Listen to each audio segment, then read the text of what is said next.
അനുമോനെ അഭിമോനെ school പറഞ്ഞു വിട്ട നേരം കൊണ്ട് ഇമ്മനിയെ മോളെ കുളിപ്പിച്ച് നല്ല വൃത്തിയായി കുട്ടപ്പത്തിയായി കടത്തിക്കണം കേട്ടോ. ഇന്നലെ 80 പ്രോണിച്ച് ഞങ്ങൾ മുടിയൊക്കെ മൊട്ടടിച്ചിട്ടോ. ഒസാമാരെ ആരും കിട്ടാത്തോണ്ട് ഞങ്ങൾ തന്നെയാണ് ഒസാമാരെ എന്ന് കരുതി ഞങ്ങൾ ഒസാമാരല്ല കേട്ടോ.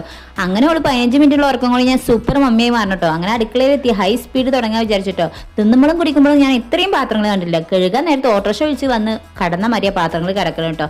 അങ്ങനെ എല്ലാ പാത്രവും ക്ലീൻ ആക്കിയതാ വീതിനൊക്കെ തുടച്ചിട്ടോ. ഇപ്പൊ നിങ്ങൾ വിചാരിക്കും ഈ അടുപ്പത്ത് എത്രയും ക്ലീനിൽ കിടക്കാൻ എന്ത് കെമിക്കലോ ഉപയോഗിക്കണമെന്നില്ലേ?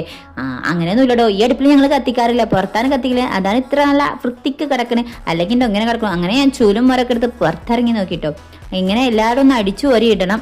ഇനി നിലം ചൂലുമ്പാടൊരു യുദ്ധാട്ടോ. കാരണം നിലം ടൈലിടാത്തോണ്ട് ചൂല് മാറ്റിയിട്ട് പൊരുത്തല്ല. അങ്ങനെ എല്ലായിടവും ഞാൻ ക്ലീൻ ആക്കി നേരെ കുളിക്കാൻ കയറാൻ വിചാരിക്കും. അപ്പൊ നിങ്ങൾ വിചാരിക്കും ഇത് തുടക്കുന്നില്ലേന്ന്. തുടക്കാൻ ഞാൻ പ്രസവിച്ചിറക്കട്ടെ 80 ഒക്കെ ആയിട്ടുള്ളൂ. അങ്ങനെ കുളിയൊക്കെ കഴിഞ്ഞതാ മമ്മീസ് ദ എനർജി മിൽക്ക്. അങ്ങനെ മിൽക്ക് കഴിക്കാൻ നിന്നിട്ടോ. അപ്പോഴേക്കും ഇതാ നമ്മള് ബാത്റൂമിൽ പോയി നീച്ചിക്കണം കേട്ടോ. അപ്പൊ എന്നാ ഓളെ കാര്യം നോക്കട്ടെ. അപ്പൊ കേട്ടിട്ട് ബൈ.